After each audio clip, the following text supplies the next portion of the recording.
Yeah, so I'm a business owner. I'm in the financial industry. So I'm basically in the financial planning. I help people when it comes to retirement planning, when it comes to life insurance. And how long have you been doing that? So I've been doing that for about a year. I run the business with my wife, and I'm also in government work as well. Amazing. And I've been doing that for about 7 years. Awesome. So what brought you here to the America Business Forum? So my business partner and I, we love challenging ourselves. We love being around other entrepreneurs. And this event kind of came out of nowhere. Shout out to Mayor Suarez in Miami for doing this, for planning this. And we love going to networking events. And I just wanted to raise my identity. It's one thing that I told myself in the beginning of the year to challenge myself, because I feel like being comfortable means it's a recipe for disaster. It calls for complacency. And I want to challenge myself because through that you could be uncomfortable, and that requires you to grow, either staying the same or growing. And I wanted to grow, so being here, being around billionaires, millionaires, when are you ever at an event like that where it's not one billionaire but multiple, several of them, President Trump coming, so many different people, princesses from different countries and rulers. So this was something incredible. The energy here has been incredible. This has been a whole, I can honestly say, identity shift for me. Wow, that's Sure. amazing to Honestly, hear. I know, it's just been crazy. Really enjoyed myself here, and there's still more to come. The event's not even done yet, so. So is there a speaker that stands out to you that maybe you'll say is your favorite? I can't just put one, right? I mean, this is a jam-packed list. Let's start with day one, right? I now see the hype with Tony Robbins.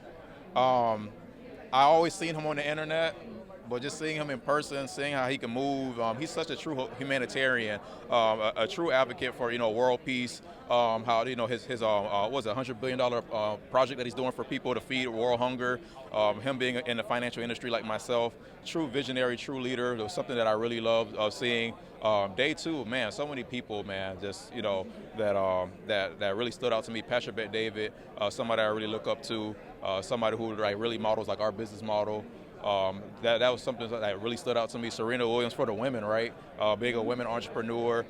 People look at her for as a tennis aspect, being a player, but she's a business owner in many different ways. Very flexible, very diverse in how she makes money, and that's something that I always want to envision. Not just having just one way of making money, but having different streams of income. And I noticed that that's the common trend here. A lot of the leaders, a lot of the speakers here, they make money in different ways, and in legit ways, right?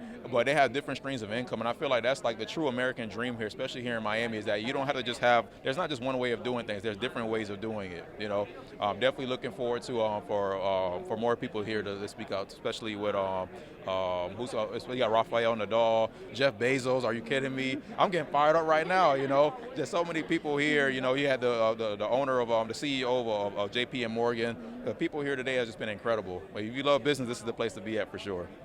Is there a lesson that somebody shared here that stands out that you're like, ooh, I'm going to take that with me for the rest of my life? Yes, for sure. The common theme that I've been getting here is mindset. What all the speakers here have been sharing, the common theme with mindset. If your mind isn't treading with positivity, and that, hey, even if your circumstances is bad, it may not be where you want to be at, but your mindset is everything. Mind over matter. You got to have a positive outlook on what the future is going to come, how your life is going to be, envisioning what your life wants to be like. What dreams do you have? What goals do you have? What's your aspirations? Mindset is everything. Who you're surrounding yourself with, having good business partners, having people that challenge you to grow. That's everything that starts with the mindset, because if you're not thinking positive, you're thinking negative, you're just going to, like I said, be complacent, and that's going to lead to a disaster. But if you're thinking positive, saying, hey, it's tough right now, I don't know what the heck is going on with my life, but I'm going to figure it out, it's going to get done, I'm going to find a way, and I'm going to put myself in positions to create that way for me. Everything else is going to pan out. I've been noticing that. A lot of people think that billionaires and the millionaires that are here, they just woke up one day like, oh, they're rich. No, they started off with very humble stories and beginnings just like us, but they had a vision, they had a mindset, they had belief. That was another thing, belief, that one day is going to pan out. One day they're going to find a way, and they did it. That is amazing. I'm so happy that Yes. those are the lessons that you've taken away from all of this. Is there anything else that maybe at the end you want to add? I don't know if there's something. I'll definitely say, events like this is identity shifts. You want to be around people that are better than you. You want to be around environments like this where people here, even the people here in the crowd that are attending like me, they're networking here. This is this is where entrepreneurships are born in events like this. So just always challenge yourself to strive for greatness. That's what I would tell people. That's my testament to my life, is striving for greatness. Being in rooms with people who are better than you, who are making more money than you, who are challenging you to be the best version of yourself is something that that's my takeaway.